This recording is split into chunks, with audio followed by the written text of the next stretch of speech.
Good morning, competitive aspirants. Today I am going to discuss how to start preparation. So, what is the psychology of preparation? Right?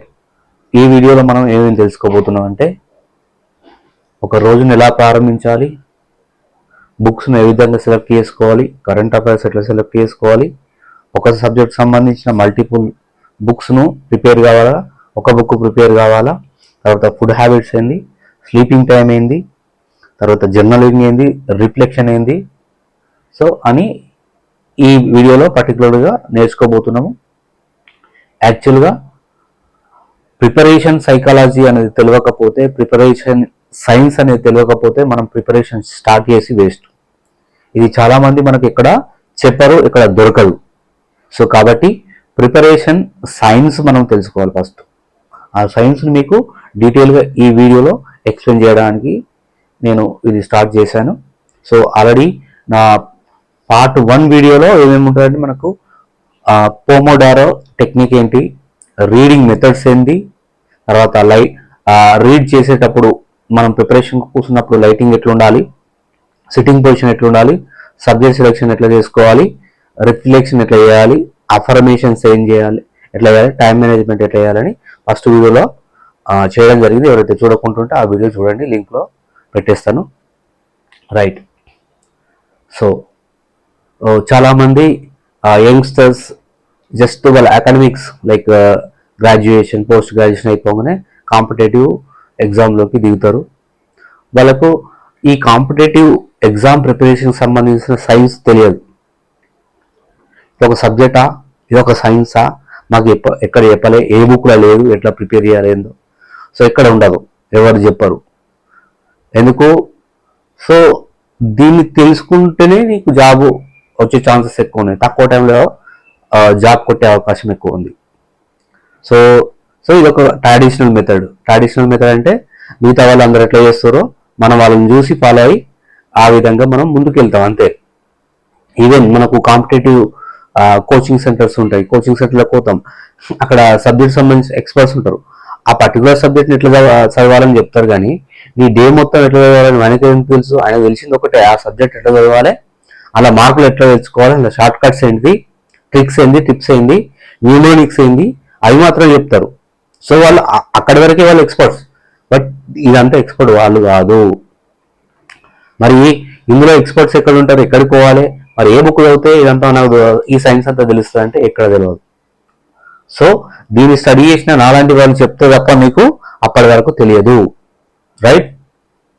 So ఇది చాలా beautiful video, చాలా అద్భుతమైన video. ఇది తెలుసుకుంటే మీ preparation చాలా easy అవుతుంది, లేకపోతే చాలా కష్టం అవుతుంది. రైట్. ఒకసారి చూడండి. సో నేను అందరి లెక్కల ఇది చాలా అది చేస్తుంది, నీ జీవితాన్ని మార్చేస్తుంది, అది చేస్తుంది, ఇది చేస్తుంది నేను చెప్పలేను. కాకపోతే ఒకసారి చూడండి, నిజంగా నీలో ఏమైనా మార్పు తెస్తుందా లేదా, ఆ మార్పు కోసం నా ప్రయత్నం. రైట్. రోజును ఎలా ప్రారంభించాలి, అందరూ ప్రారంభిస్తారు రోజు, బట్ ఇందులో స్పెషాలిటీ ఏముంది? Yes, there is a speciality. We don't know the science behind preparation that I'm going to discuss in this video. Right. So రోజును ఎలా ప్రారంభించాలి? రైట్. మనం యాక్చువల్గా మిగతా యాక్టివిటీలో ఎలాంటి ప్రిపరేషన్ లేనప్పుడు నార్మల్గా మన డే గడిచిపోతుంది. తెల్లారు లేస్తాము, ఫోన్ కోసం వెతుకుతూ ఉంటాం, పడుకొని లేచి ఫోన్ కోసం వెతుకుతాం, ఫోన్ ఆన్ చేసి చూస్తాం ఏం అప్డేట్స్ వచ్చినాయి, ఏం ఉన్నాయి కొత్తగా. డే అంతా వాడతావు మొబైల్, వీడియో గేమ్స్, వీడియో చూస్తావు, ఇంకేం చేస్తావు, మొత్తం ఛార్జింగ్ అంతా డ్రైన్ అవుతుంది. మళ్ళీ పొద్దున్న లేచి ఛార్జింగ్ పెడితే రీఛార్జ్ అవుతుంది, నీకు పొద్దుంతా పనిచేస్తుంది.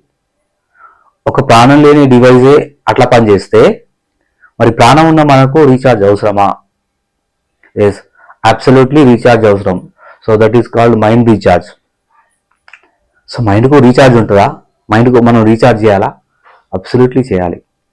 సో ఎందుకు చేయాలి అంటే పొద్దంతా మనం ప్రిపరేషన్లో ఉంటాము, ఎన్నో థాట్స్ వస్తాయి, ఎన్నో ఆలోచనలు వస్తాయి. సో ఒక బుక్ ప్రకారం the old Monk who sold his Ferrari అనే బుక్లో రాబిన్ శర్మ గారు రాశారు. ఇది రమణ మహర్షి యొక్క నాలెడ్జ్ అంతా ఆ బుక్ లో మనకు ఇన్కార్పొరేట్ చేయడం జరిగింది. ఆ బుక్ లో నుంచి మీకు ఇవన్నీ టెక్నిక్స్ తీసుకొచ్చి మీకు చెప్తున్నా. ఎందుకంటే నాకు కూడా అంతకుముందు తెలియదు, చాలా బుక్స్ చదివాను. ఆ బుక్స్ లో ఉన్న సారాన్ని తీసుకొచ్చి మనం ఎట్లా సెట్ కావాలి, ఎట్లయితే బాగుంటుందో నేను పర్టికులర్ ఎక్స్పెరిమెంట్ చేసి అది మీకు అందిస్తున్నా. ఈ నాలెడ్జ్ని, రైట్, రమణ మహర్షి నాలెడ్జ్ని మీకు అందిస్తున్నా, రైట్. సో మైండ్ రీఛార్జ్ చెప్తున్నా, దానిలో మనం డైవర్ట్ అయిపోయినాం. మైండ్ రీఛార్జ్ ఎందుకు, ఎలా, రైట్. ఇప్పుడు చెప్పినట్టు నువ్వు ఫోన్ రీఛార్జ్ చేసినావు, నువ్వు డే అంతా నడిచింది. అట్లా మైండ్ రీఛార్జ్ నేను చేయమంటున్నా. మరి మైండ్ రీఛార్జ్ అవసరం అంటే అవసరం. ఎందుకు అవసరం అంటే పొద్దుంతా మనకు ఆలోచనలు వస్తాయి, మైండ్ కన్ఫ్యూజ్ అవుతుంది, ఇబ్బంది పడుతుంది, అది కూడా అలసిపోతుంది, దానికి కూడా రెస్ట్ అవసరము, తర్వాత దానికి కూడా రీఛార్జ్ అవసరం. సో మరి ఎప్పుడు రీఛార్జ్ చేయాలి? సో నీ డే స్టార్ట్ అవుతుంది పొద్దున లేచినప్పుడు నీ మైండ్ రీఛార్జ్ చేసుకోవాలి. మొబైల్కి ఎట్లా ఛార్జింగ్ పెడతావు, మైండ్ కూడా ఛార్జింగ్ పెట్టు. ఆ మైండ్ ఛార్జింగ్ పెడితే ఆ మైండ్ నీకు పొద్దుంతా పనిచేస్తుంది, మొబైల్ లెక్కల యాక్టివ్గా పనిచేస్తుంది. సో మీరు ఇప్పుడు పని చేస్తారు, మీ మైండ్ పని చేస్తలేదని కాదు, బట్ ఇంకా ఎక్కువ రేట్లు 2 times 3 times 4 times మీ బ్రెయిన్ ను యాక్టివేట్ చేసి ఇంకా ఎక్కువ వర్క్ చేపించి ఇంకా ఎక్కువ డాటా గుర్తుండేటట్టు చేపించే టెక్నిక్ ఇది mind recharge. So it is not a simple technique that I'm going to teach you. There is no one ready to teach you this kind of techniques, right. So mind recharge మరి ఎట్లా చేసుకోవాలి, ఇంత చెప్తారుగా, మరి ఎట్లా చేసుకోవాలి mind recharge? Simple technique అండి, ఏం లేదు. Just start your day with first pranayama, next meditation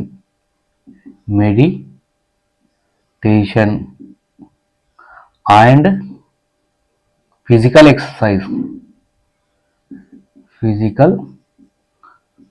exercise, right.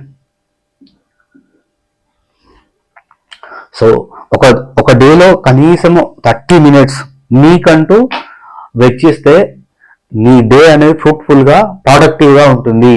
So ఈ 3 టెక్నిక్స్ చేస్తే నీ మైండ్ ఆటోమేటిక్గా రీఛార్జ్ అవుతుంది. ఫస్ట్ ప్రాణాయామం అంటున్నా. ప్రాణాయామం అంటే ఏం లేదు, శ్వాస తీసుకోవడం వదిలేయడం అంతే, ఉచ్ఛ్వాస నిశ్వాస. సో దీనివల్ల ఏం జరుగుతుందంటే ఏం జరగదు, జస్ట్ మనం గాలి తీసుకుంటున్నాం, వదిలిస్తున్నాం పొద్దంతా, అది మనకు తెలియకుండానే ఆటోమేటిక్గా జరిగిపోతుంది. కానీ ఇది వేరు. ఎందుకు? ఈ ప్రాణాయామలో మనం శ్వాస ఎక్కువ తీసుకున్న ఎక్కువ శ్వాస బాడీకి ఎక్కువ పట్టిస్తాం అన్నట్టు. మరి పట్టించడం వల్ల ఏమవుతుందంటే మన బాడీలో ఆక్సిజన్ లెవెల్ పెరిగిపోతుంది. ఆక్సిజన్ లెవెల్ పెరిగిపోవడం వల్ల బ్రెయిన్ యాక్టివ్గా పనిచేస్తుంది. మీరు అబ్జర్వ్ చేయండి, అప్పుడప్పుడు మనకు బ్రెయిన్ ఆక్సిజన్ అందనప్పుడు మనకు ఆవలింతలు వస్తాయి ఆటోమేటిక్గా. అది one of the symptom for oxygen deficiency in our mind. So అప్పుడు ఏం చేస్తాం, మనం ఆటోమేటిక్గా పోయి నీళ్ళు తాగుతాం. నీళ్ళు తాగడం వల్ల నీరు అంటే H2O లో ఆక్సిజన్ ఉంటుంది. ఆక్సిజన్ డైల్యూట్ అయి ఆ ఉన్నటువంటి ఆక్సిజన్ బ్రెయిన్ అందుతుంది. బ్రెయిన్ అందడం వల్ల అప్పుడు నీ యొక్క ఆవలింతలు పోయి మళ్ళీ బ్రెయిన్ యాక్టివ్గా పనిచేస్తుంది. That is science. సో ఇక్కడ కూడా అదే సైన్స్. సో నీ బ్రెయిన్ యాక్టివ్ చేయడానికి ప్రాణాయామం అంటే ఎక్కువ ఆక్సిజన్ కంటెంట్ బాడీలో పెంచి ఆ ఆక్సిజన్ మైండ్కి అందిస్తే నీ బ్రెయిన్ యాక్టివ్గా పనిచేస్తుంది, నిద్ర రాదు, నిద్ర పోతుంది, రైట్. అది సో ఇది ఒక 5 నిమిషాల నుంచి 10 నిమిషాలు నీ జీవితంలో నీ డేలో ఫస్ట్ దాంతో స్టార్ట్ చేయి ప్రాణాయామం. Next meditation. సో మెడిటేషన్ అనేది చాలా అద్భుతమైన టెక్నిక్. రామకృష్ణ మఠవో, బ్రహ్మకుమారీస్వో, ఇంకెలాంటి మఠాలు, ఏ మఠాలు ఉన్నా ఏమున్నా దీని గురించే టీచ్ చేస్తాయి. అర్థమవుతుందా? సో మైండ్ని ఎట్లా కంట్రోల్ చేయాలి, ఏం చేయాలి అనేది అన్ని సంస్థలు ఏవి అయినా వీటి గురించి చెప్తాయి. అంటే మైండ్ కంట్రోల్ గురించి చెప్తాయి. మైండ్ కంట్రోల్ చేస్తే ప్రతి దాన్ని మనం జయించవచ్చు, రైట్. ఒక చిన్న స్టోరీ చెప్తా. వివేకానందుడట, స్వామి వివేకానంద, ఆయన ఒక బుక్ చదివినప్పుడు 100% కాన్సన్ట్రేట్ పెట్టి చదువుతాడట. ఆ చదివినప్పుడు ఒకనొక మనకు ఎక్కడ అంటే ఇది కోల్కతాలో జరిగిన సన్నివేశం. కోల్కతాలో లైబ్రరీ ఉంటుంది, పెద్ద ఓల్డ్ లైబ్రరీ. ఆ లైబ్రరీలో ఒక బుక్ చదువుతాడు. అక్కడ ఉన్నటువంటి ఒక ఇంగ్లీష్ మ్యాన్ బ్రిటిషరు మీరు ఈ బుక్ చదివిరా అని అడుగుతున్నాడు స్వామి వివేకానంద. చదివినా అంటాడు. ప్రతి పేజీ చదివిరా అంటే చదివినా అంటాడు. ఇది చదవడానికి చాలా కష్టము, అసలు అర్థం కాదు. మరి ఇంత బుక్ ఎట్లా చదివారు, ఎట్లా గుర్తు పెట్టుకుంటా అని అడుగుతాడు. గుర్తు పెట్టుకున్నా అంటాడు. ఎట్లా గుర్తు పెట్టుకుంటా అంటే సరే నేను గుర్తుపెట్టుకున్నా లేదా నా ఇవన్నీ వదిలేయండి. ఫస్ట్ మీరు ఆ బుక్ తీసి అందులోకి వెళ్ళి క్వశ్చన్లు అడగండి అని చెప్తున్నట్టు. సో ఆ బ్రిటిషర్ తీసుకొని ఆ బుక్లోకి వెళ్ళి అడుగుతాడు క్వశ్చన్లు అడిగితే మన వివేకానంద ఏం చేస్తాడంటే విత్ పేజ్ నెంబర్తో సహా పారాగ్రాఫ్తో సహా ఆన్సర్ ఇచ్చేస్తాడు. That is called concentration. ఆ కాన్సన్ట్రేషన్ ఎట్లా వచ్చింది అంటే మైండ్ను కంట్రోల్ చేయడం వల్ల. మైండ్ ఎట్లా కంట్రోల్ చేయండి అంటే మెడిటేషన్ ద్వారా. చూడండి ఎంత అద్భుతమైన టెక్నిక్ అంటే అంత అద్భుతమైన టెక్నిక్. ఈవెన్ నా పర్సనల్ ఎక్స్పీరియన్స్ కూడా అదే. గ్రూప్ 1 ఎగ్జామ్ ప్రిపేర్ అయ్యేటప్పుడు కూడా నేను ఈ మెడిటేషన్ చేయడం వల్ల బయట ఉన్నటువంటి అలజడులు వాటికి లోను రాకుండా నేను చదవడం జరిగింది. సక్సెస్ అయినా లేదా పక్కన పెడితే ఇది చేయడం వల్ల నాకు ఏమైనా హెల్ప్ అయిందంటే డెఫినెట్గా హెల్ప్ అయింది. మీకు కూడా హెల్ప్ అవుతుంది.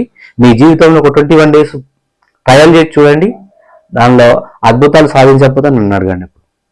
బట్ ఇక్కడ ఒక కాషన్, నేను మెడిటేషన్ చేస్తున్నా, కూర్చొని కళ్ళు మూసుకొని నీ మైండ్ అంతా అక్కడిక్కడ తిరిగితే అది మెడిటేషన్ అనరు. మెడిటేషన్ చేస్తే కంప్లీట్గా నీ థాట్స్ 0 లెవెల్కి రావాలి. నీ మైండ్ అంతా ఇక్కడ కాన్సన్ట్రేట్ కావాలి. నీ థాట్స్ అన్ని 0 థాట్స్ ఉండాలి. నువ్వు కూర్చుంటే 10 నిమిషాలు కూర్చుంటున్నావా, 20 నిమిషాలు కూర్చుంటున్నావా, 5 నిమిషాలు కూర్చుంటున్నావా, ఆ కూర్చున్న గడిసేపు కూర్చున్న కొద్దిసేపు ఎలాంటి థాట్స్ రావద్దు, 0 థాట్స్. చూడండి అప్పుడు అద్భుతాలు జరుగుతాయి. Right. Next physical exercise. So physical exercise ఎందుకు అంటే ప్రాణాయామం మెడిటేషన్ ద్వారా మైండ్ని యాక్టివేట్ చేసినాము. ఇప్పుడు బాడీని యాక్టివేట్ చేయాలి.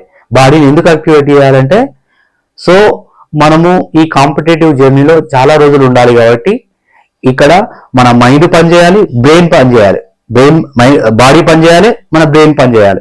ఇవి రెండు మంచిగా పనిచేసినట్టయితే అప్పుడు నువ్వు చదవడానికి సిద్ధమవుతావు. ఫస్ట్ ఆఫ్ ఆల్ అర్థమవుతుందా? చదవడానికి సిద్ధమవుతావు.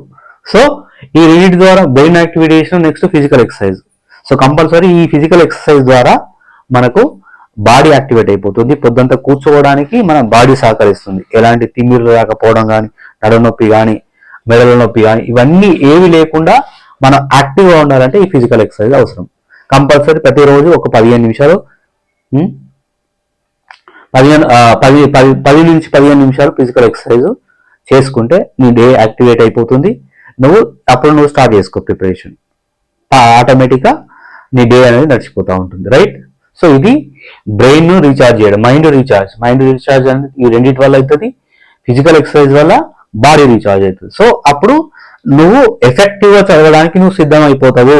అంటే నీ డే నువ్వు ఫ్రూట్ఫుల్గా ప్రొడక్టివ్గా తయారు చేసుకోవడానికి నువ్వు మెంటల్గా ఫిజికల్గా రెడీ అవుతావు.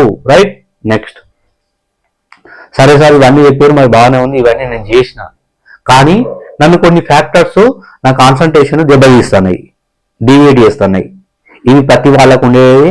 మానవుడు అన్నిటికీ ప్రతి వాడికి ఇబ్బందులు ఉంటాయి. కానీ ఆ ఇబ్బందులు జయించిన వాడే యోగి, ముని, గొప్పవాడవుతాడు. సో మనకు యాక్చువల్గా వీటిని మన కాన్సన్ట్రేషన్ డివియేట్ చేసేటి ఏం ఫ్యాక్టర్స్, అసలు ఏముంటాయి కారణాలు అంటే social factors, financial factors, psychological factors. Right. First financial factors. Mostly aspirants ఇబ్బంది పడేది ఫైనాన్షియల్ ఫ్యాక్టర్స్ వల్ల. అంటే ప్రిపరేషన్ అనేది చాలా రోజులు నడుస్తుంది. ఇట్లా నువ్వు డిగ్రీ అయిపోగానే వెంటనే నీకు నోటిఫికేషన్ రావు. ఆ నోటిఫికేషన్ వచ్చినా నువ్వు చదివితే ఉద్యోగం రాదు. కనీసం 2 ఏళ్ళు, 3 ఏళ్ళు, 4 ఏళ్ళు, 5 ఏళ్ళు, 6 ఏళ్ళు కూర్చోవాల్సి వస్తుంది. కూర్చోవాలంటే నీకు హాస్టల్ ఫీజు ఉండాలి, రూమ్ రెంట్ కట్టుకోవాలి, కోచింగ్లు, బుక్స్, తర్వాత ఎగ్జామ్ ఫీలు, అవి ఇవి అని తడిసి మోపడవుతాయి. ఇవన్నిటికీ ఫైనాన్షియల్ గా మన దగ్గర మనీ ఉండాలి. అవి లేకపోతే అవి మనం ఎప్పుడు తెలుస్తూ ఉంటాయి. అయ్యో ఇప్పుడు నెల వస్తుంది, హాస్టల్ ఫీజు ఎట్లా కట్టాలి, నా రూమ్ రెంట్ ఎట్లా కట్టాలి, నా బుక్స్, నా కూరగాయలు, అది ఇది అని ఫైనాన్షియల్ గా చాలా ఇబ్బంది ఉంటుంది. కాబట్టి ప్రిపరేషన్కి ఎప్పుడైతే నువ్వు స్టార్ట్ అవుతున్నావో దానికి దగ్గర అమౌంట్ నువ్వు రెడీ చేసి పెట్టుకో దగ్గర. నీ ఫ్రెండ్స్ ద్వారా, నీ పేరెంట్స్ ద్వారా, ఇంకేమైనా సోర్సా, పార్ట్ టైం చేస్తావా, ఇంకేమైనా చేస్తావా, ఓ 2 ఏళ్ళు ఉద్యోగం చేయి, పార్ట్ టైం చేస్తే డబ్బు కూడబెట్టుకున్న తర్వాత నువ్వు ప్రిపరేషన్ స్టార్ట్ చేయి. అంటే నా ఉద్దేశం ఏంటంటే నువ్వు ప్రిపరేషన్ చేసే టైంలో డబ్బుకి ఇబ్బంది ఉండద్దు, మనీకి ఇబ్బంది ఉండద్దు, మనీ వల్ల మనం డిస్టర్బ్ కావద్దు. ఇది financial factor. Next social factor ఇది చాలా మనం తెలిసి వేస్తూ ఉంటుంది. అంటే మన రిలేషన్స్ వల్ల కానీ, మన పేరెంట్స్ వల్ల కానీ, మన బంధువుల వల్ల కానీ, మనకు మన బిలవ్స్ ఎవరైనా ఉంటే లవర్స్ కానీ ఇలాంటివి కానీ వీళ్ళ వల్ల కానీ మనకు వచ్చే కాన్సన్ట్రేషన్ దెబ్బతినే ఏ ఇబ్బంది అయినా మనం సోషల్ ఫ్యాక్టర్గా మనం ట్రీట్ చేస్తాం, రైట్? సో వీటిని వీలైనంత అవాయిడ్ చేయాలి. ఈ సోషల్ ఫ్యాక్టర్లో మనకు ఈ digital media, phone, social media ఇవి కూడా వస్తాయి. వీటిని మనం కంట్రోల్ చేసుకుంటేనే మన ప్రిపరేషన్ అనేది ముందుకు సాగుతుంది. సో వీటిని జయించాలి. ఫస్ట్ సోషల్ మీడియాను దూరం పెట్టాలి, ఫోన్లను దూరం పెట్టాలి, ఫ్రెండ్స్ దూరం పెట్టాలి. నువ్వు ప్రిపేర్ అయ్యేది 1 year, 2 year, 3 year, జీవితాంతం మనం ఎవరిని దూరం పెట్టలేము. కేవలము ఇక్కడ మనం ప్రిపరేషన్కి వచ్చినాం అంటే ఒక ముని, ఒక యోగి తపస్సు చేయడానికి జంగల్కి పోతాడు. జంగల్కో గుట్టలలో రాళ్ళ కింద ఎక్కడనో తపస్సు చేస్తాడు. మీరు చూడండి, కొండగట్టుకోండి, ఏడుపాయల వనదుర్గ అక్కడికోండి, అక్కడ మునులు ఉంటారు. బాసర కొండి, బాసర దగ్గర కూడా వ్యాసుడు ఒక బండల కింద తపస్సు చేసిండట. అర్థమైందా? బుద్ధుడు కూడా చెట్టు కింద తపస్సు చేసిండు. అర్థమైందా? సో ఈ ప్రిపరేషన్కి వస్తూ అంటే మీరు ఒక తపస్సు చేయడానికి వచ్చారు. వాళ్ళు మునులు ఎట్లా వాళ్ళ ఫ్యామిలీలు అందరిని వదిలిపెట్టి జంగల్ పోయి దూరంగా ఎక్కడ నరమానవులు లేని కాడ అక్కడ పోయి తపస్సు చేసి వాళ్ళు జ్ఞానాన్ని పొందారు. అర్థమైందా? సో మీరు కూడా ఒక తపస్సుకు వచ్చారు. ఆ తపస్సుకు వచ్చినప్పుడు ఇవన్నీ ఎందుకు మరి? బంధువులు ఎందుకు, వాళ్ళు ఎందుకు, వీళ్ళు ఎందుకు?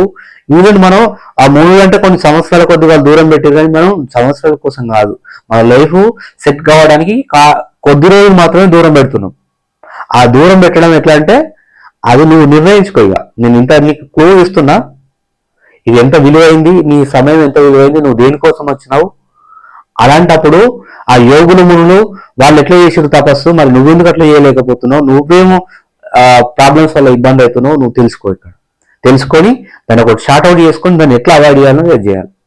చెప్పాలి, క్లియర్గా చెప్పాలి. నేను ప్రిపరేషన్కి వచ్చిన నా పని ఇది, ప్రిపరేషను, దయచేసి నన్ను డిస్టర్బ్ చేయదు ప్లీజ్.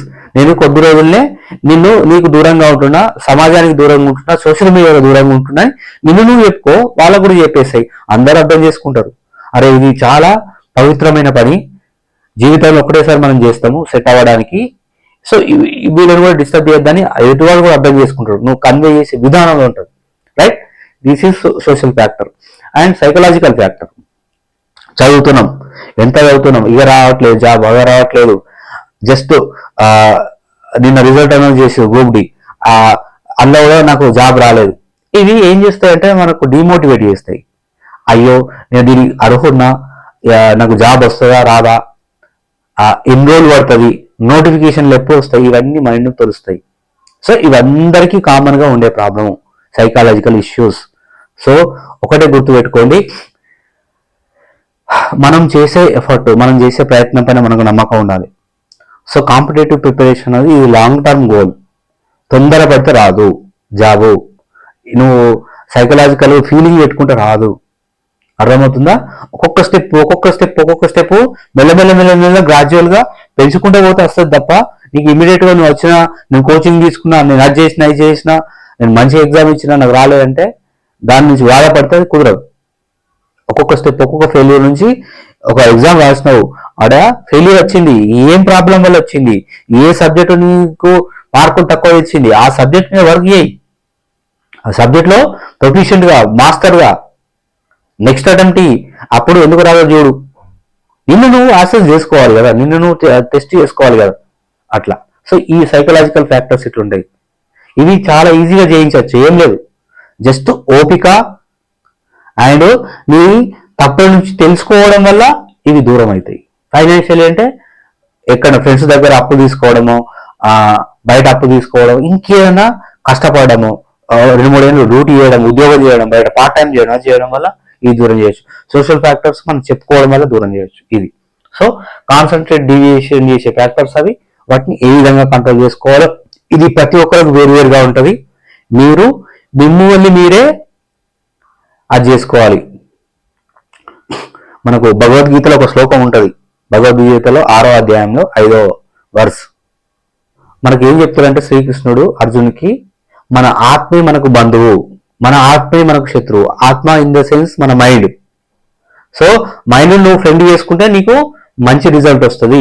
మైండ్ నువ్వు శత్రువు చేసుకుంటే నీకు వరస్ట్ రిజల్ట్ వస్తాయి. అర్థమవుతుందా? సో అది ఒకసారి చూడండి, ఆ భగవద్గీతలో శ్లోకం ఒకసారి ఓపెన్ చేసి చదవండి, యూట్యూబ్ లో కూడా ఉంది. రైట్. మైండ్ ను కంట్రోల్ చేసుకోవడం ఎట్లా, ఎందుకు, కంప్లీట్ గా మీరు ఒకటి అర్థం చేసుకోవాల్సిన విషయం ఏంటంటే కాంపిటేటివ్ ప్రిపరేషన్ అనేది ఇట్స్ మైండ్ గేమ్. ఇక్కడ ఫిజికల్ గా నువ్వు ఎక్సర్సైజ్ చేసి కండలు పెంచి రన్నింగ్ చేస్తే అది చేస్తే వచ్చే జాబులు కాదు. కేవలము చూసి చదవడం, చదివిన దాన్ని మైండ్లోకి ఎక్కించుకున్న దాన్ని ఎగ్జామ్ లో రిప్రజెంట్ చేయడం వల్ల నీకు జాబ్ వస్తుంది తప్ప ఇంకేం చేయడం వల్ల రాదు. ఇక్కడ ఒక ఈ మనకు పోలీస్ రిలేటెడ్ జాబ్స్ కొంచెం ఎగ్జామ్షన్, ఇక్కడ ఆడ ఫిజికల్ కు కూడా మార్కులు ఉంటాయి, అవి క్వాలిఫై అయితే జాబ్ వస్తుంది. బట్ మిగతా rest of the other jobs అంతా మైండ్ గేమే. అర్థమవుతుందా? సో ఆ మైండ్ గేమ్ ను నువ్వు కంట్రోల్ చేసుకోగలిగితేనే నీకు వస్తుంది. చాలా మంది నా ఫ్రెండ్స్ ఉన్నారు, 1 మార్కు 2 మార్కులలో జాబ్ కోల్పోయారు. వాళ్ళు వాస్తవానికి తోపులాలు, కానీ ఎగ్జామ్ లో చేసిన చిన్న మిస్టేక్ వల్ల వాళ్ళ జీవితాలు తారుమారైపోయినాయి. మాకు ఫ్రెండ్ ఉంటుండే జియాలజీ, ఆయన డిఎస్సికి ప్రిపేర్ అయిన పాపం చాలా కష్టపడ్డాడు. ఏం చేసిందంటే ఖచ్చితంగా ఆయనకు రావాలి జాబు, ఇంకా అలా ఛాన్సే లేదు, అంత ప్రిపేర్ అయ్యిండు. జస్ట్ బబ్లింగ్ చేసేటప్పుడు 1 2 3 4 ఇట్లా 100 వరకు ఉంటుంది కదా, 1 కు ఆన్సర్ పెట్టబోయి 2 కు ఆన్సర్ పెట్టి 2 నుంచి మొత్తం పెట్టుకుంటూ వచ్చాను. లాస్ట్ చేయగా చూస్తే ఒక నెంబర్ ఎక్కువ వస్తుంది ఏంటి అని అప్పుడు చూస్తే మొత్తం ఆల్రెడీ పెట్టేసింది. ఏం చేయరాదు అంటే మైండ్ ప్రెజెన్స్ లేకపోవడం, ఆడ మైండ్ కంట్రోల్ లేకపోవడం, ఉత్సాహం అత్యుత్సాహం, నాకు వచ్చింది ఎగ్జామ్ వచ్చింది, ఇది రాస్తా, నేను జాబ్ కొట్టబోతున్నా, ఆ ఉత్సాహం కంట్రోల్ చేయలేకపోవడం, అది డేంజర్.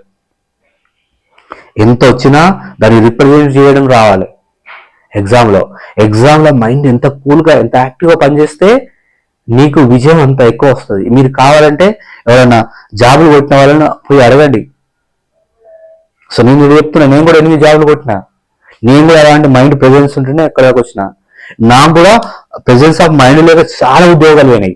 1 మార్కు 2 మార్కు 0.5 ఉత్సాహం అత్యుత్సాహం, ఏదైనా అత్తుని తోపుని తురుము అని ఆగమాగం చేస్తే మొత్తం దెబ్బ తింటుంది. ఎంత పీస్ ఆఫ్ మైండ్ ఉండాలంటే అంత పీస్ ఆఫ్ మైండ్ ఉంటేనే ఉద్యోగం అనేది వస్తుంది. అర్థమవుతుందా? ఉద్యోగిగా నేను గవర్నమెంట్ ఎందుకు సెలెక్ట్ చేసుకుంటుంది? నీ ప్రెజెన్స్ ఆఫ్ మైండ్, ఈ ప్రెజెన్స్ ఆఫ్ మైండ్ తోని, నీ మైండ్ కంట్రోల్ తోని ప్రజలకు సర్వీస్ చేస్తావు, నువ్వు ఒక తెలియమంతుడు అని నిన్ను సెలెక్ట్ చేసుకుంటారు. అర్థమవుతుందా? ఆ సెలెక్షన్ కొరకే ఎగ్జామ్ పెడతారు. ఎందుకు? ఆ ఎగ్జామ్ లో నీ మైండ్ ఎట్లా కంట్రోల్ ఉంది, ఎట్లా పనిచేస్తుంది అని అది మాత్రమే టెస్ట్ చేస్తాడా. నువ్వు చదివిన ఇప్పుడు నేను చదివింది ఎంఎస్సీ కెమిస్ట్రీలో నేను మంచి తోపు, బట్ నేను చేస్తుంది పోలీస్ ఉద్యోగం. నా చదువుకుంది పోలీస్ ఉద్యోగానికి అది ఉందా? ఏమన్నా లింక్ ఉందా? ఏం లేదు. చదువు వేరు, ఉద్యోగం వేరు. ఇక్కడ పోలీస్ ఉద్యోగం చేయడానికి నాకు అన్ని టెక్నిక్స్ నేర్పారు, ఏం చేయాలి, ఏం పని చేయాలి చేస్తున్నా, దానికి దీనికి ఏం లింక్ ఉండదు. కానీ నన్ను టెస్ట్ చేసారు, నీ మైండ్ పనిచేస్తుందా లేదా, నీ మైండ్ తోని జనాలు నువ్వు కంట్రోల్ చేస్తావా, పోలీసుల దొంగలను నువ్వు కంట్రోల్ చేస్తావా, గొడవలను నువ్వు కంట్రోల్ చేస్తావా, అట్లా టెస్ట్ చేసి నన్ను తీసుకున్నారు.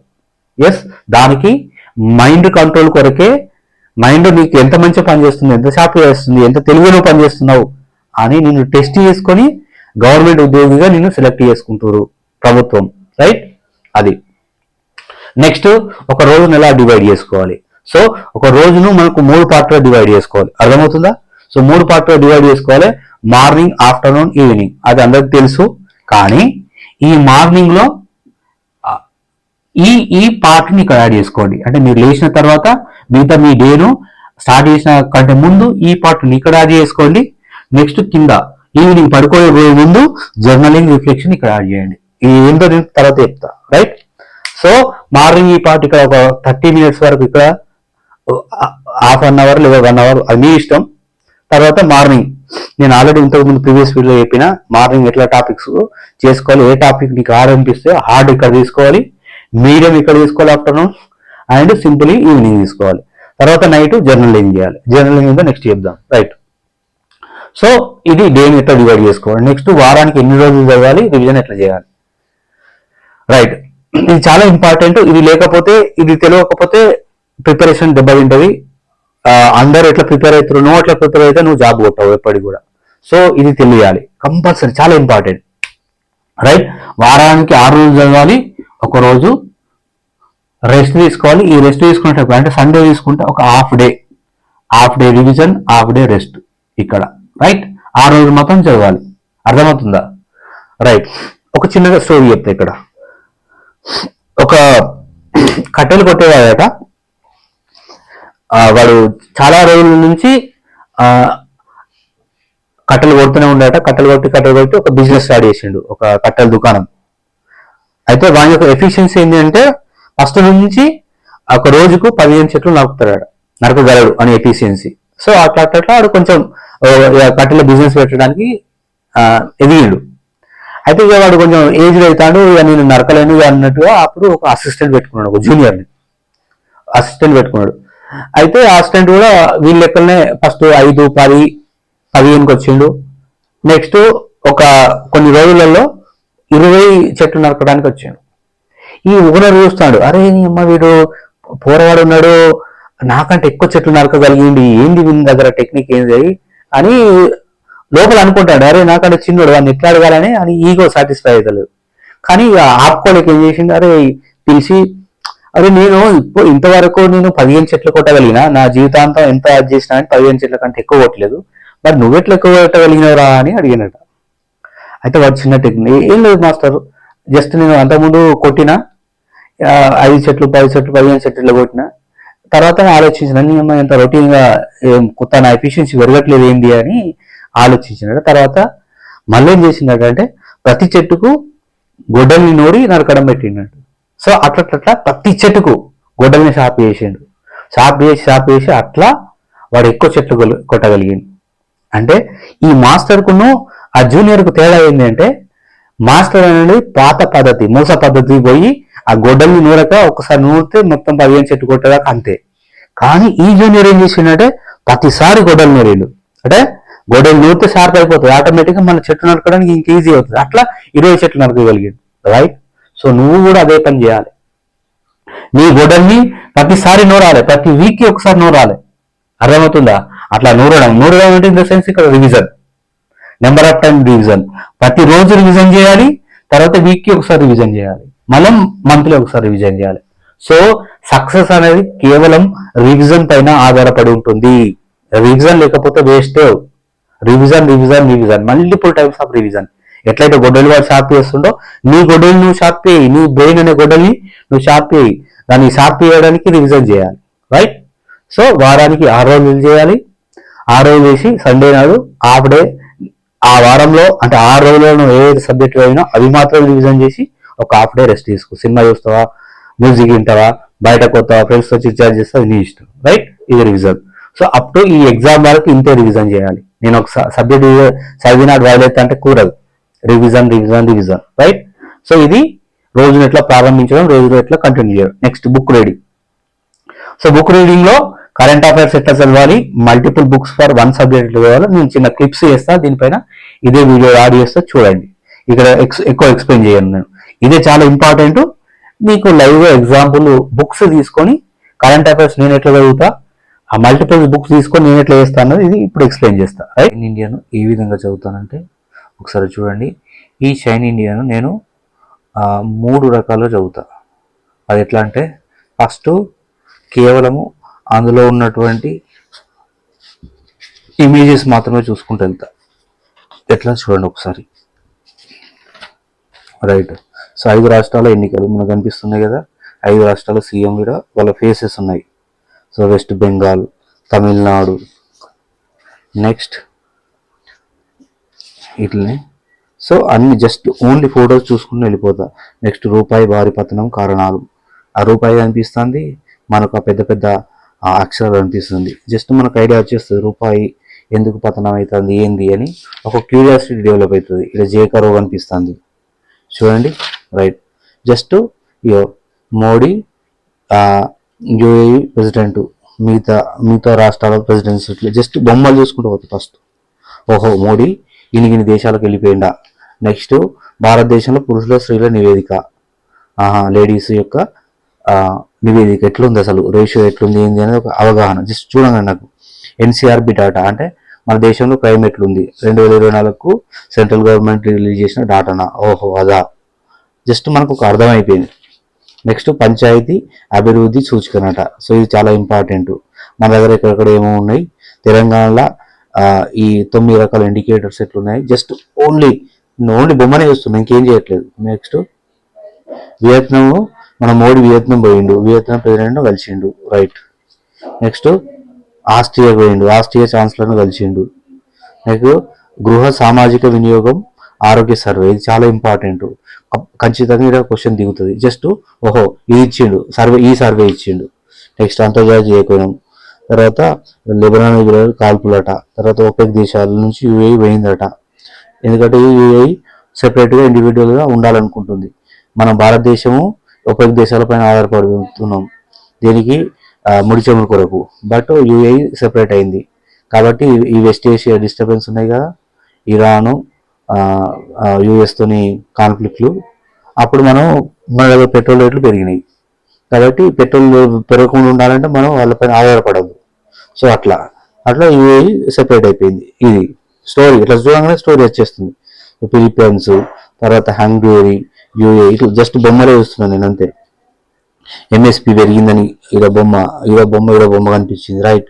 నెక్స్ట్ బొగ్గు వాయుకరణ, సో బొగ్గును గ్యాసిఫికేషన్ చేస్తే ఏమవుతుంది, రైట్. మిగతా ఏంటి బొమ్మలు ఏం కనిపిస్తుంది నాకు, ఆపరేషన్ సింధూరు ఏడాది అయిందట, అది కంపల్సరీ క్వశ్చన్ పడుతుంది. న్యాయమూర్తుల సంఖ్య 38 పెరిగిందట సుప్రీంకోర్టు, ఇయో 1 కేసు 1 అట.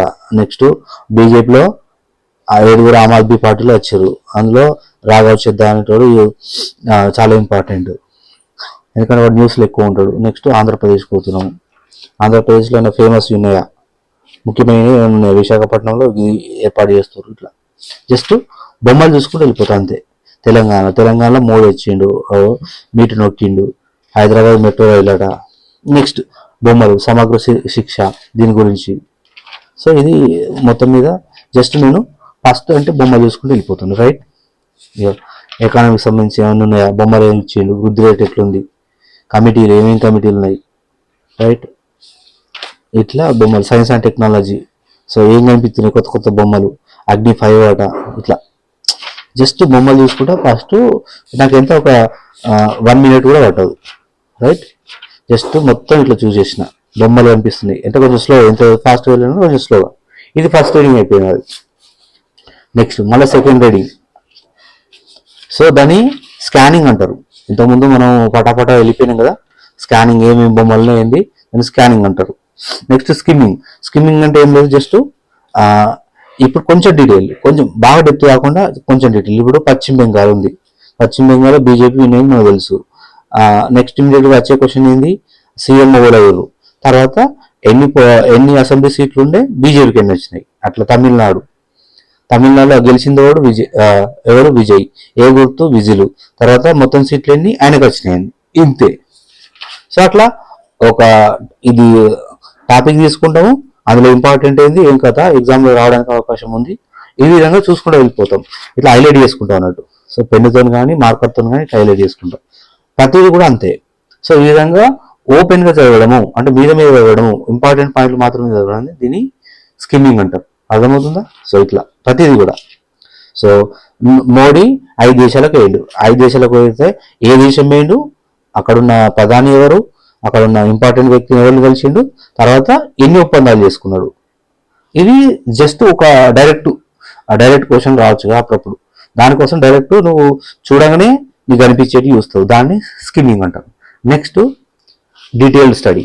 సో ఇప్పుడు ఫస్ట్ ఏంటంటే బొమ్మలు చూసుకుంటా పోయినాం, సెకండ్ ఆ బొమ్మలతో హెడ్లైన్స్ ఏంది, అందులో మేజర్ ఇంపార్టెంట్ పాయింట్లు ఏంది అది తెలుసుకున్నాం, రైట్. నెక్స్ట్ 3వ పాయింట్ ఏంటంటే ఇప్పుడు డీటెయిల్ స్టడీ.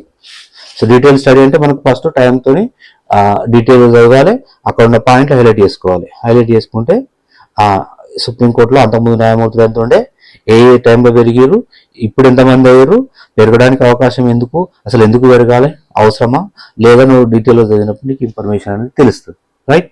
సో అట్లా ఇది డీటెయిల్ స్టడీ రాసిన తర్వాత అండర్లైన్ చేసుకోవాలి, మార్కర్తో హైలైట్ చేసుకొని ప్రతిసారి నేను ఎట్లయితే స్కానింగ్ చేసినో ఇంపార్టెంట్ నీకు ఏదైతే నువ్వు చదువుతా ఉంటే ఇంపార్టెంట్ ఏవి వస్తున్నాయి ఏంది అన్నది తెలిసిపోతుంది ఆటోమేటిక్గా. అప్పుడు అందులో ఇంపార్టెంట్ పాయింట్లను మాత్రము మనం మార్కర్తో హైలైట్ చేసుకొని ప్రతిరోజు ఒక్కొక్కసారి ఇట్లా బొమ్మ చూసుకుంటూ వెళ్ళిపోతే ఈ జూన్లో గింతే ఉన్నదా, ఒక 10 సార్లు నువ్వు చూసినావు అనుకో ఆటోమేటిక్గా ఆ బుక్ మొత్తం మనం మైండ్లో ఉంటుంది, రైట్. సో ఇది కరెంట్ అఫైర్స్ చదివే విధానం, ఒక మ్యాగజైన్ చదివే విధానం, రైట్. నెక్స్ట్ మనము ఒక సబ్జెక్ట్కి మల్టిపుల్ బుక్స్ ఉంటే ఎట్లా ఏంది అని ఇంతకుముందు డిస్కస్ చేసినాం మనం వీడియోలో. సో ఇక్కడ మనకు తెలంగాణ ఉద్యమ చరిత్రకు సంబంధించిన 4 బుక్లు కనిపిస్తున్నాయి. అవి ఏంటి ఒకసారి చూపిస్తాయి చూడండి, రైట్. ఫస్ట్ తెలంగాణ ఉద్యమ చరిత్ర రఘు దీపాక, నెక్స్ట్ తెలంగాణ ఉద్యమ చరిత్రకు సంబంధించిన తెలుగు అకాడమీ, నెక్స్ట్ తెలంగాణ ఉద్యమం సంబంధించిన పిఎన్ఆర్ పబ్లికేషన్, నెక్స్ట్ ఇది yes Raju book, old book. చూడండి ఇక్కడ మనకి ఏం చూపిస్తుందంటే నేను సో 8 సూత్రాల పథకం 8 పాయింట్ ఫార్ములాకి సంబంధించిన ఈ బుక్లో నాకు కలర్గా కనిపిస్తుంది. ఇదే బుక్లో ఇది మనకు తెలుగు అకాడమీ, ఇందులో 8 పాయింట్ ఫార్ములా అని పెద్ద హెడ్డింగ్ కూడా లేదు, జస్ట్ చిన్నగా ఇచ్చిండు 8 పాయింట్ ఫార్ములా ఇచ్చి 8 పాయింట్స్ ఇచ్చేసిండు. నెక్స్ట్ ఇక్కడ ఇది పిఎన్ఆర్ పబ్లికేషన్, ఇక్కడ కూడా మనకు డేట్తో సహా అష్టసూత్రాల పథకము 8 పథకాలను మంచి తెలుగులో డీటెయిల్ 8 ఇచ్చిండు, రైట్. మళ్ళా సో ఈ బుక్లో కూడా అట్లనే వేరే కదా ఒక జాగాలు ఉండొచ్చు, దియలే సారీ, సరే ఒక కాడ ఉండొచ్చు. అయితే ఇక్కడ విషయం ఏంటంటే మనం గమనించింది ఏంటంటే ఇప్పుడు ఆ పాయింట్లను ఈ బుక్లో కలర్ఫుల్గా ఉంది, ఈ బుక్లో అసలు పేరే లేదు, ఈ బుక్లో బ్యాక్ పాయింట్లో ఉంది. సో ఇప్పుడు ఇన్ని బుక్కులు చదివినావు, 4 బుక్కులు మనం ముంగటేసుకున్నాము, 4 బుక్కులు చదివినావు. ఇప్పుడు క్వశ్చన్ ఏంటంటే నీ మైండ్లో ఎగ్జామ్ రాసేటప్పుడు ఏ బుక్ గుర్తొస్తుంది? కలర్ గుర్తొస్తుందా, తెలుగు అకాడమీ గుర్తొస్తుందా, పిఎన్ఆర్ గుర్తొస్తుందా, ఎస్ రాజు బుక్ గుర్తొస్తుందా? ఏ బుక్ గుర్తొస్తుంది, ఏ బుక్ ఉన్న పాయింట్ గుర్తొస్తుంది? జస్ట్ నేను ఓన్లీ 8 సూత్రాల పథకాన్ని తీసుకున్నా, అట్లా ఇంకా చాలా వేరే ఇంపార్టెంట్ డేటాకు సంబంధించినవి ఏమని ఉండొచ్చు. సో మనం మల్టిపుల్స్ బుక్ చదవడం వల్ల దీనికి సంబంధించిన ఇమేజ్ మన బ్రెయిన్లో ఉండదు. సో ఈ బుక్ గుర్తొస్తుంది, ఇది గుర్తొస్తుంది, కన్ఫ్యూజ్ చేస్తుంది. వచ్చే పాయింట్లను కూడా సింపుల్ పాయింట్లను కూడా అది మనం కన్ఫ్యూజ్ చేసి పోగొడుతుంది. కాబట్టి మల్టిపుల్ బుక్స్ చదవడం డేంజర్. సో ఎక్స్ట్రా ఇన్ఫర్మేషన్ కోసం మల్టిపుల్ బుక్ చదవడం ఉత్తమమే, కాదనట్లేదు. కాకపోతే ఏదో ఒక బుక్ను సెలెక్ట్ చేసుకోవాలి, మిగతా బుక్లు ఉన్నటువంటి మెయిన్ ఇన్ఫర్మేషన్ లేని ఇన్ఫర్మేషన్ తీసుకొచ్చి ఇక్కడ డంప్ చేసుకోవాలి. చూడండి ఎట్లా రాసుకున్నాను. సో ఇట్లా వేరే బుక్లో ఉన్నటువంటి ఇన్ఫర్మేషన్ తీసుకొచ్చి ఇట్లా డంప్ చేసుకోవాలి, అర్థమవుతుందా? సో ఇది మనకు మల్టిపుల్ బుక్స్ చదవడం వల్ల వచ్చే డిమెరిట్, రైట్. కొంచెం వెయిట్ చేయండి. నెక్స్ట్ చాలా important food habits and sleeping time. So ఇది లాంగ్ జర్నీలో మనకు బాడీ సహకరించాలంటే బాడీకి ఎనర్జీ అవసరం. ఎనర్జీ ఎక్కడి నుంచి వస్తుంది? ఫుడ్ నుంచి. సో ఫుడ్ కంపల్సరీ మంచి హెల్తీ ఫుడ్ తీసుకోవాలి. దేనిపైన తక్కువ రేట్ వస్తుంది, నా దగ్గర పైసలు లేవు, ఏది పడితే అది తింటా అంటే దెబ్బకు వస్తుంది. నువ్వు మంచిగా ప్రిపేర్ అయ్యి తీరా ఎగ్జామ్ నాడు నువ్వు సిక్ అయితే నువ్వు చేసిన ఎఫర్ట్స్ అంతా నీళ్ళలో పోసిన పన్నీర్ అయిపోతుంది, అర్థమవుతుందా? బొరుగులో పోసిన పన్నీర్ అవుతుంది. కాబట్టి ఫుడ్ అనేది ఖచ్చితంగా తీసుకోవాలి. So morning tiffin, afternoon lunch, evening dinner. So ఈ ఈవినింగ్ డిన్నర్ అనేది ఖచ్చితంగా 7 తీసుకుంటే బాగుంటుంది, 9-10 తీసుకుంటే మంచిగా ఉండదు. చాలా మంది ఇలాంటి వేస్ట్ గలీజ్ అలవాటు ఉంటుంది, అది మానుకోండి. 7కి 6:30-7 లోపల తింటే చాలా మంచి హెల్దీగా ఉంటుంది, అరుగుతుంది, మంచిగా నిద్ర వస్తుంది, మంచిగా ఉంటుంది. వీలైనంత వరకు నాన్ వెజ్ అవాయిడ్ చేస్తే బెటర్. సో నాన్ వెజ్ తినడం వల్ల ఏంటంటే కడుపులో అది అరగదు, అది అనీజీ తయారు చేస్తుంది, బ్రెయిన్ డిమ్ చేస్తుంది, చదువుపైన బాగా ఎఫెక్ట్ పడుతుంది. అవసరమే నాన్ వెజ్ బాడీకి, కానీ అది లిమిట్ చేసుకోవాలి. తక్కువ చేసుకుంటే మన ఎఫిషియన్సీ పెరుగుతుంది అన్నట్టు, రైట్. సో స్లీపింగ్ టైం అనేది కంపల్సరీ 6-8 గంటలు అవసరము, అర్థమవుతుందా? So ideal time 10 to 6, 10 PM to morning 6 AM లేదా 10 PM to 5 AM up to you. So exam దగ్గరకి కొంచెం తగ్గించుకున్నా పర్వాలేదు, కాకపోతే ఇదైతే ideal time, long time. So 6 నుంచి 8 గంటల వరకు మనకు స్లీపింగ్ టైం ఉండాలి. అది కూడా ఇది చాలా ఇంపార్టెంట్. స్లీపింగ్ అనేది ఏదో అట్లా ఎట్లా పడితే అట్లా పడుకోవడం కాదు. అందరి లెక్క నేను పడుకుంటున్నా అట్లా కుదరదు.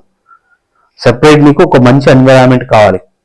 అర్థమవుతుంది? ఎట్లాంటి ఎన్విరాన్మెంట్ అంటే నైట్ లైటింగ్ అస్సలు ఉండద్దు, సౌండ్స్ వల్ల డిస్టర్బ్ కావద్దు, పడుకుంటే ఖచ్చితంగా ఇట్లా కోమర పోయేటట్టు ఆ ఎన్విరాన్మెంట్ ఉండాలి. మంచి ఫ్యాన్లు ఉండాలి, దోమల వల్ల డిస్టర్బెన్స్ ఉండద్దు, సౌండ్ వల్ల డిస్టర్బెన్స్ ఉండద్దు, తర్వాత దేని వల్ల డిస్టర్బెన్స్ లేకుండా పంటిగా కోమల్లో పోయేటట్టు ఉండాలి.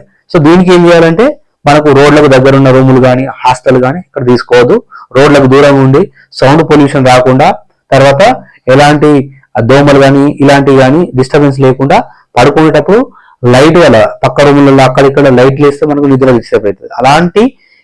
ఎలాంటి డిస్టర్బెన్స్ లేకున్నటువంటి ఏరియాను మనం సెలెక్ట్ చేసుకోవాలి. సో ఈ ఏరియా సెలెక్షన్ కూడా, రూమ్ సెలెక్షన్ కూడా మనకు చాలా ఇంపార్టెంట్. ఇది స్లీపింగ్ మనకు మంచిగా ఉంటే డే మొత్తం మంచిగా ఉంటుంది. మీరు కావాలంటే చూడండి, టెస్ట్ చేయండి. ఒకరోజు నైట్ నిద్ర పోకండి, నిద్ర అవుతుంది, తెల్లారి నిద్ర అవుతుంది, అసలు హెడ్ఏక్ వస్తుంది, ఏం మనసు ఉంటుంది, ఛాయ్ తాగినా ఏది తాగినా ఆ రోజు మళ్ళీ పడుకునే దాకా డిస్టర్బెన్స్ చేస్తూనే ఉంటుంది. సో స్లీపింగ్ నీ యొక్క ప్రొడక్టివిటీని తగ్గిస్తుంది, జాగ్రత్త. రైట్. Next journaling. జర్నలింగ్ అంటే ఏంటి? రిఫ్లెక్షన్ అంటే ఏంటి? జర్నలింగ్ అంటే చాలా అద్భుతమైన పదము. ఇది చాలా మందికి తెలియదు, నాకు కూడా మొన్నటిదాకా తెలియదు. సో జర్నలింగ్ అంటే ఏం లేదు, మనం పొద్దుంతో చేసినవి మార్నింగ్ నుంచి ఈవినింగ్ చేసిన యాక్టివిటీలో ఒక పేపర్లో రాసుకోవడం, ఒక డైరీలో రాసుకోవడమే జర్నలింగ్. మరి దీనివల్ల ఏం జరుగుతుంది అంటే అద్భుతాలు జరుగుతాయి. మనకు తెలియదు, అద్భుతాలు జరుగుతాయి. ఏంటి అంటే ఇవాళ పొద్దు నుంచి సాయంత్రం దాకా ఏమేమి పనులు చేసినావు, ఏమేమి ప్రాజెక్ట్ చేసినావు రాసుకుంటావు. రాసుకునేటప్పుడు నీ మైండ్ ఆలోచిస్తుంది, అరే ఇక్కడ ఇలా తప్పు చేసినా, ఏం తప్పు చేసినా, ఎందుకు చేసినా, నాకు ఎందుకు తిట్లు వచ్చినాయి అని నువ్వు అక్కడ ఆలోచిస్తావు. అరే ఇలా పలానా ఏదైనా ఇట్లా నేను చేసి ఉండకూడదు అని నీ మైండ్ అక్కడ థింక్ చేస్తుంది. అర్థమవుతుందా? సో ఆ థింక్ చేసినప్పుడు ఈ ఆలోచన రేపు చేసే పనులపైన ఎఫెక్ట్ పడుతుంది. ఓకే, ఇక్కడ నేను జాగ్రత్త వ్యవహరించాలి, ఈ ఆఫీసుతో మంచిగా ఉండాలి అన్నట్టుగా అది డైలీ లైఫ్ లో. ఇట్లనే ఒక కాంపిటేటివ్ ప్రిపేర్ అయ్యే ఆస్పిరెంట్స్ మనం పొద్దుంతా ఏం చదువుకున్నామో ఒక చిన్న చిన్న పాయింట్ రాసుకుంటే మళ్ళా ఇక్కడ రివిజన్ అయిపోతుంది. సో ఇక్కడ జర్నలింగ్ చేస్తుంటే పేపర్ మీద రాసుకొని ఒక జాగ్రత్తలో ఒక యూనిట్ చదివిన పేరు రాస్తావు, అలా హెడ్లైన్ రాస్తావు, ఒక్కసారి కన్ను మూసుకొని రివైజ్ చేయి. So that is called journaling. So దాన్ని రిఫ్లెక్షన్ కూడా అంటారు. అంటే రిఫ్లెక్షన్ అంటే మనం ఏమైతే చేసినా దాన్ని మనం విజువలైజ్ చేయడాన్ని రిఫ్లెక్షన్ అంటారు. అర్థమవుతుందా? సో ఇది చాలా చాలా అంటే చాలా ఉపయోగకరము. ఇది మనం చెయ్యము, పొద్దున్న సాయంత్రం చేసిన యాక్టివిటీని మనం రివైజ్ చేయము మనము. అందువల్లనే మనకు ఫెయిల్యూర్స్ ఎక్కువ వస్తున్నాయి, అందువల్లనే మనం ఎగ్జామ్లో సక్సెస్ కాకపోతున్నాము. ఇది ఇంప్లిమెంట్ చేయండి. మీ జీవితంలో మార్పు రాకపోతే నన్ను కామెంట్లో చెప్పండి, చూస్తా. అసలు నువ్వు చేసినావా, ఎప్పుడైనా చేసి చూసినావా? సో ఈ జర్నలింగ్, ఈ రిఫ్లెక్షన్ అనేది డే ఎండింగ్ లో ఉండాలి. రైట్. సో డే ఎట్లా స్టార్ట్ చేయాలి, సో డే ఎట్లా ఎండ్ చేయాలి, సో డేని అట్లా ఆర్గనైజ్ చేయాలి, ఇవన్నీ ఇంత డీటెయిల్గా ఇక్కడ దొరకవు. రైట్. డీటెయిల్గా ఎండ్ వరకు చూస్తేనే మీకు ఇవి వస్తాయి. సో మీ ఫ్రెండ్ వాళ్ళకు కూడా చెప్పండి. చాలా అద్భుతమైన సైన్స్ ఇది, ఇందులో సైన్స్ ఉంది, చదవడంలో కూడా సైన్స్ ఉంది. ఈ సైన్స్ తెలియకపోతే మనకు జాబులు రావు, మనం తెలుసుకోలేము, సబ్జెక్టు తెలుసుకోము, దేన్ని కూడా మనం ఫాలో అవ్వము. సో ఇది ప్రిపేర్ అయితే ఇట్లా నువ్వు ఆర్గనైజ్ చేసుకుంటే నువ్వు జాబ్ కొట్టడమే కాదు, నీ జీవితాన్ని కూడా చక్కగా మార్చుకోగలుగుతావు, నీ జీవితంలో కూడా చేంజెస్ వస్తాయి, అద్భుతాలు జరుగుతాయి దీనివల్ల. మరి మీ జీవితంలో అద్భుతాలు జరిగినాయంటే ఇప్పుడిప్పుడే ఇవన్నీ తెలుసుకున్నాను నేను, చాలా లేట్గా తెలుసుకున్నా. ఇప్పుడు వీటిపైన ప్రయోగం చేస్తున్నా కాబట్టి నా లోపల కొంత మార్పు వచ్చింది. ఆ మార్పు మీకు ఇద్దామని ఇంత ప్రయత్నం నాకు. రైట్. అర్థం చేసుకుంటారని అది చేస్తున్నా. రైట్. ఇక్కడ చూడండి, rolling stone gather no moss. Rolling stone అంటే దొల్లెరాయి, దొల్లెరాయి గ్యాదర్ నో మాస్ అంటే మాస్ అంటే పాకురు, ఫెర్న్స్. పాకురు పడుతుంది కదా, మనం ఒక బండి ఉంటే ఎప్పుడు వర్షము నీళ్ళు పడితే ఎప్పుడు పాకురు వస్తుంది. అది ఎప్పుడు దాన్ని అటు ఇటు కలుపుతూ ఉండండి, ఆ పాకురు అన్న మొత్తం జరిపోతుంది, పాకురు పట్టదు. అంటే రోలింగ్ స్టోన్ కు పాకురు పట్టదు, అంతే దీని అర్థం. మరి అది మనకి ఎట్లా అంటే, మనము ప్రిపరేషన్ లో ఏం జరుగుతుందంటే, నేను ఉస్మానియా యూనివర్సిటీలో గమనించిన విషయం ఏంటంటే, ఒక నోటిఫికేషన్ వస్తుంది, దానికి ప్రిపేర్ అవుతాము, ఎగ్జామ్ అయిపోతుంది, మళ్ళీ ఇంకో నోటిఫికేషన్ వస్తుంది, దానికి ప్రిపేర్ అవుతాము, ఇంకొక నోటిఫికేషన్, అంటే ఒక నోటిఫికేషన్ నుంచి ఇంకో నోటిఫికేషన్ ఎప్పుడు ఫ్రీక్వెంట్ గా మారుతూ ఉంటాం.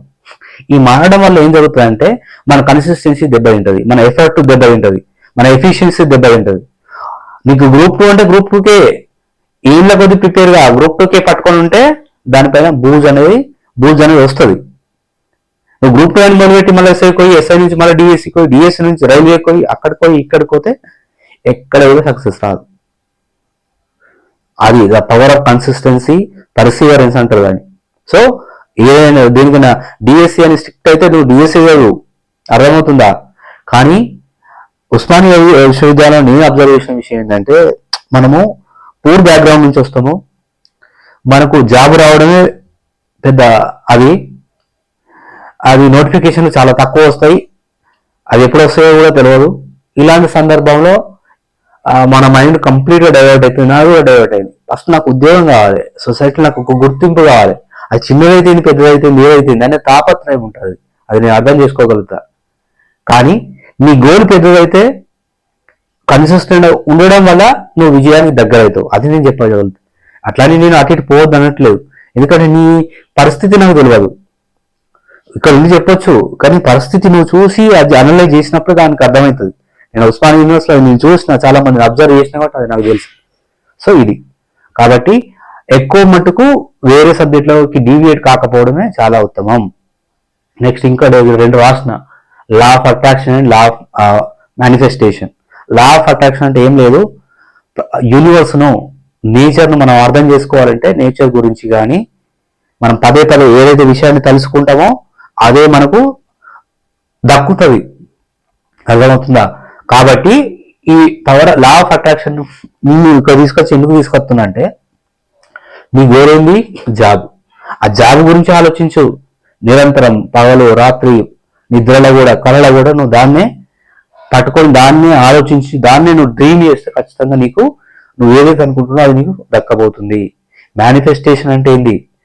మనము ఏదైనా కోరుకోవడం, బలంగా కోరుకోవడం, నాకు 1,00,000 రూపాయలు కావాలి, నాకు ఒక కారు కావాలి అని బలంగా కోరుకుంటారు. అన్న కోరుకోవడానికి ఎందుకు అందరు కోరుకుంటారు, మరి కోరుకునే వాళ్ళకి అందరికి ఎందుకు దక్కుతారు, కొందరికి ఎందుకు దక్కుతున్నాయి అంటే ఆ కోరిక కూడా బలంగా ఉండాలి, పర్ఫెక్ట్ ఉండాలి. కారు కావాలంటే ఏ కారు కావాలి, ఆ బ్రాండెడ్ అట్లా ఫిక్స్ కావాలన్నట్టు, అర్థమవుతుందా?